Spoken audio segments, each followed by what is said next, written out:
চিন্টু আর রোহন দুই বন্ধু মিলে মরুভূমি রাস্তা দিয়ে গল্প করতে করতে যাচ্ছিল। কিছু কথা নিয়ে তাদের দুজনের মধ্যে ঝগড়া বাঁধল। অধিক সময় ধরে ঝগড়া চলতে থাকে। চিন্টু রোহনের গায়ে হাত তুলে রোহন মন খারাপ করে আস্তে আস্তে এগিয়ে যায়। রোহন মার খেয়ে মরুভূমির বালুতে লিখল, আজ আমার বন্ধু আমায় মেরেছে।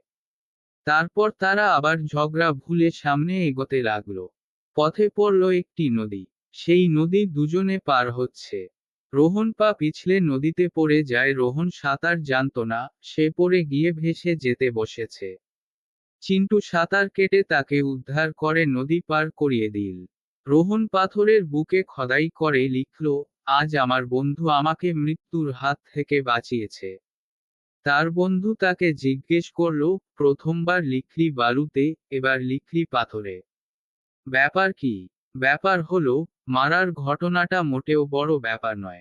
তুই আমার জীবন বাঁচিয়েছিস, এটাই আসল ব্যাপার।